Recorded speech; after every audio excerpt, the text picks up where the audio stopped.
People have actually asked me a few times, do I work security because I'm too dumb to find a real job? And I have two answers to that question.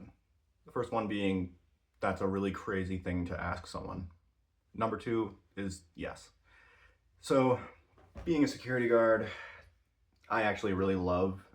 Um, it's a lot of fun for me. The place I work is really strict in some ways and then like really lax in others. It's like a good balance for me. Um, and I've been thinking about it, and there are quite a few stories, and of course, an update for the guy I've been giving a ride to work every day. Things are worse. Uh, so, I guess I'll explain a little bit about the job. As I mentioned before, there are four security posts on second shift, there are six on first shift.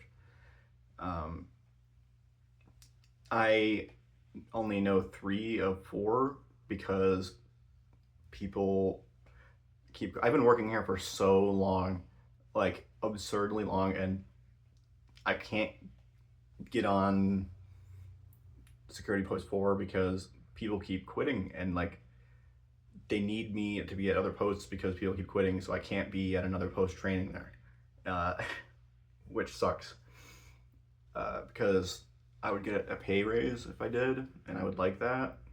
Um, but I just got out of the shower. My hair is wet. Sorry. So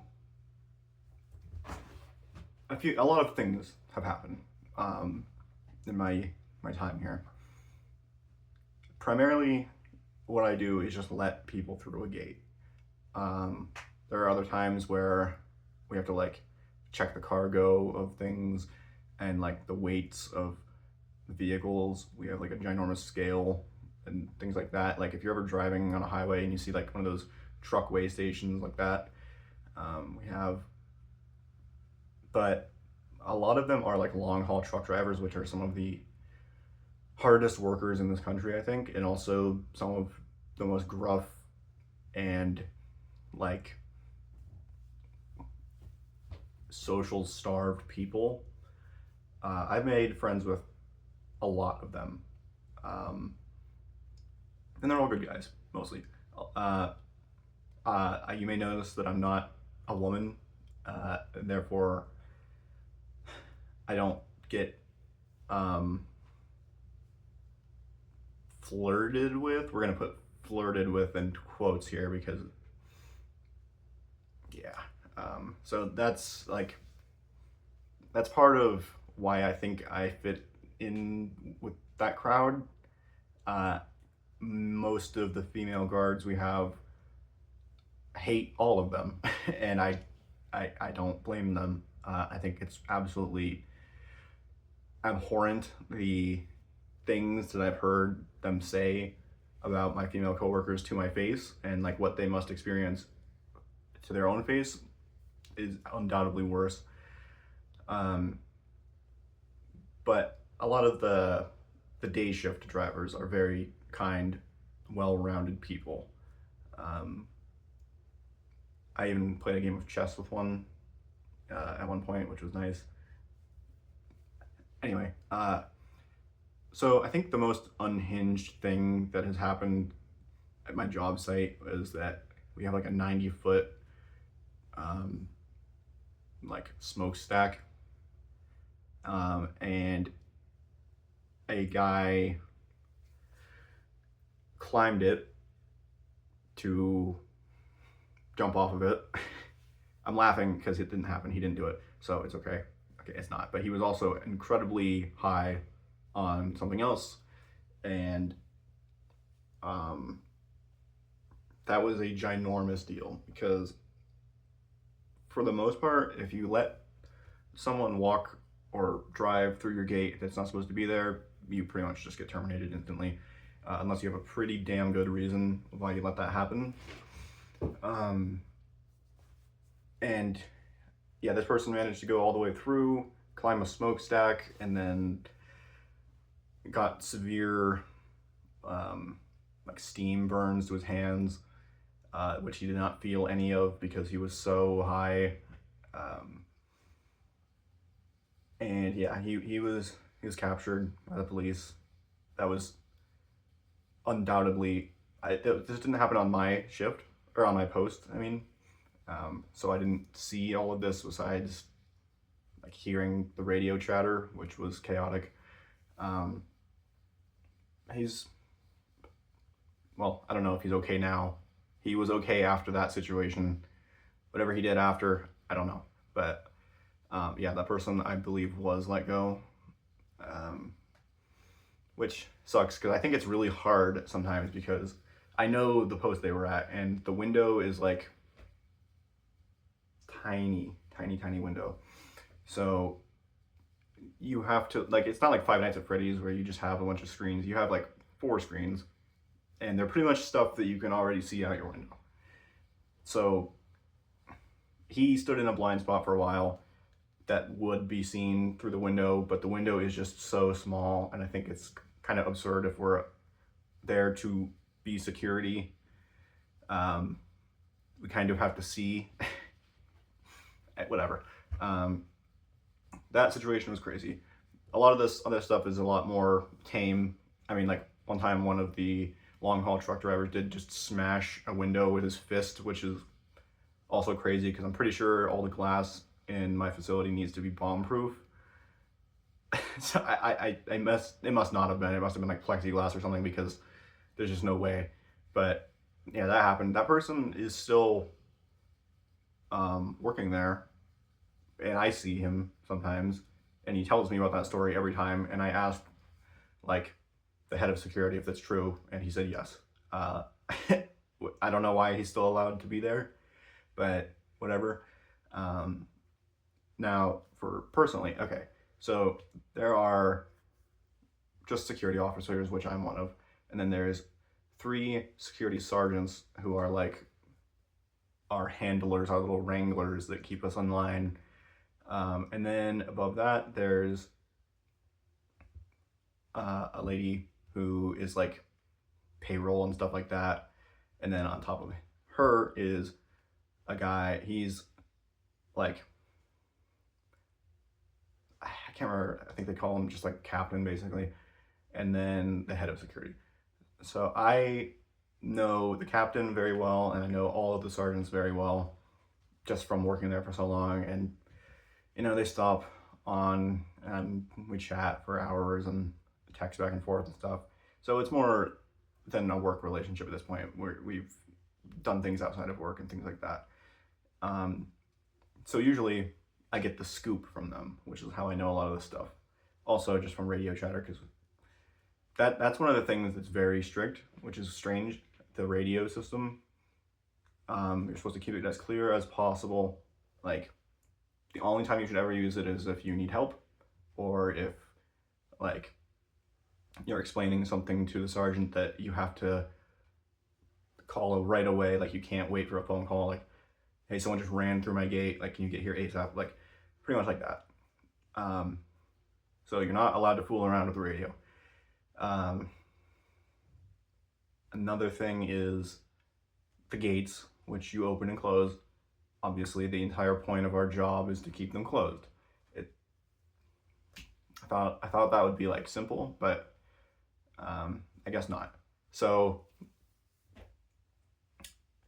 the new guy that I told you about, T, who drinks that Kratom, I learned that this tea is something that people drink when they're trying to get off of heroin, which is wonderful.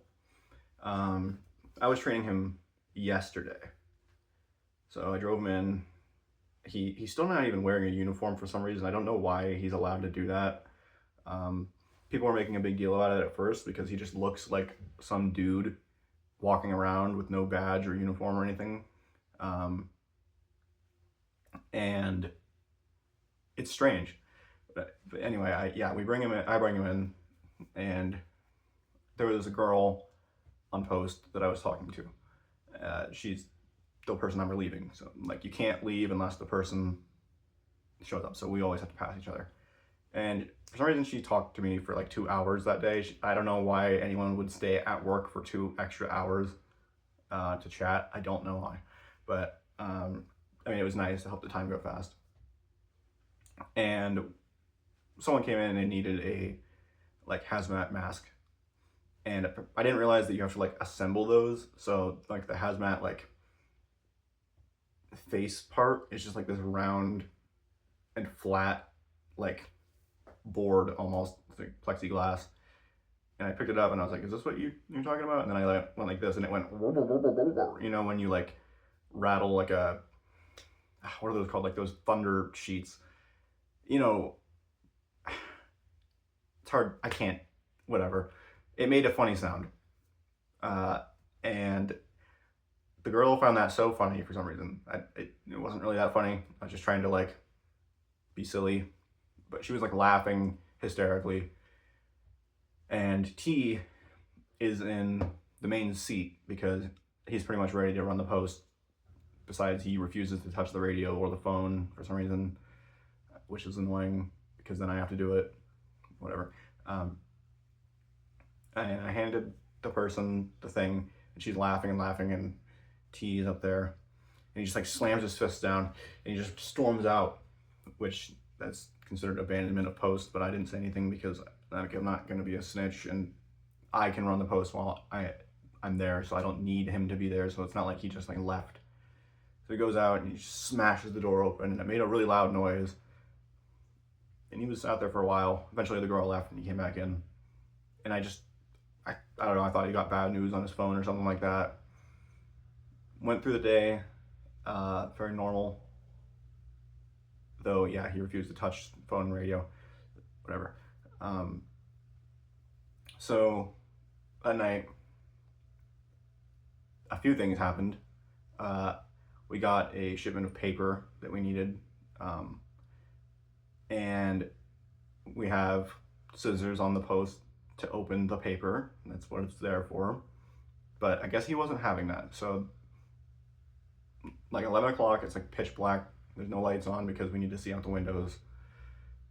And he just whipped out a switchblade, which I thought, no, I am aware that this is completely illegal where I live to have a switchblade. And it was like a really long, like shiny silver blade, like kind of scared me. Like, I mean, first of all, you're not supposed to have weapons of any sort, even like box cutters you cannot have on your person or on the post at all when you're working here. So it's already strange, and it's also an illegal weapon, which is even stranger. And then every single thing that happens on the post is recorded. There's a camera because if something happens, you have to say, "It happened at this time, check the camera," and they do. So he whips out a switchblade to open up like a cellophane package, which I think is kind of unnecessary. You can literally just pull it apart. And then while he's holding the knife, decides to like confront me about why he stormed out later. And he was like he wasn't like pointing the knife at me. He was just like, he had it at his side, but like just really bad timing. So he's like, I need you to know, like, when people are like whispering like that and like, you know, talking and kind of excluding you from the conversation, I just find it very disrespectful. And first of all, he comes in and he sits and he goes, and he just looks at his phone the entire time, and refuses to speak at all. Second of all, we were not whispering at all. He thought that she was laughing at him for some reason, I guess. I don't know. He's like 50, by the way. And me and, you know, the girl are like half his age, basically. So, like, I don't know if he was like feeling left out. I don't know why. And I don't know why he needed a knife to have that conversation with me, but that kind of scared me. So I just sent a text to one of the sergeants because I'm close, and I was being silly. Like, I was like, just so you know, T has a switchblade, and they took that very seriously. So they are putting in a report right now about that. I feel kind of bad to have gotten him in trouble for that. I was being a little silly, but also I was kind of freaked out, like, hey, you know, I might need you to come here at some point. He didn't, he just put the knife away eventually, and like he wasn't doing it to threaten me, I don't think. But it is such horrible timing to have a knife out when you're like saying you think someone disrespected you. And I just said, well, sorry. And then I just like sat back in like the little cuck chair that's there for when you're training someone, and drove him home in silence after that. So yeah, things were pretty rough. As far as like other wacky stories, the video is getting kind of long, but there is just something stupid. This one person, whenever he uses the radio, he literally eats the radio and he screams in it. He's like 40-year-old man, and he's not trying to do it, I don't think, because one time I was on the post and my own radio was on my belt, and he was like, he said, I don't know, like, stepping off the post for some reason or something. Like, he didn't say for some reason. I'm stepping off post, because you have to say that if you're leaving for a second to like use the bathroom. And he heard it through my own radio. He was like, is that how loud I am? And I was like, yes, it is. And he was like, dang. And he got louder after that. Like, genuinely, I'm not even being sarcastic. He just is louder now. Crazy. And literally everyone hates him. So because of that, he's a nice guy. I jumped his car one time in the middle of winter. But like, yeah, just don't eat the mic, please. And so now people have been using it, which is, they are getting in trouble for it, but they're also eating the mic to say, okay, copy, whenever he says that, which we're not even supposed to do. Only the sergeants are supposed to copy when they hear a guard say something. So the other post saying copy is just like kind of a middle finger, and they're eating the mic. I don't know how, he's the most oblivious person on earth. I don't know how he's not getting that, but whatever. And I got some good news, Peter. I'm doing the Lois impression for ya. Oh God, it's so bad. Okay, so I promised that yesterday in the video. Someone finally gave me a little story, and I'm really happy about it. It was my new friend Viper. Told me about a time a long time ago. They snuck out in 10-degree weather, which is so cold,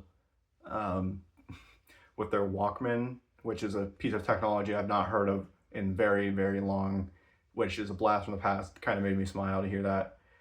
And they were going for a run, and they slipped and just completely ate it. Which, yeah, I think we've all been there. And it was a very awkward walk home for them. So, you know, short story, but relatable and funny, and I really appreciate that. So thank you very much for finally giving me a story. I was kind of thinking people might not ever do it, but thank you very much, Viper. I appreciate you very much.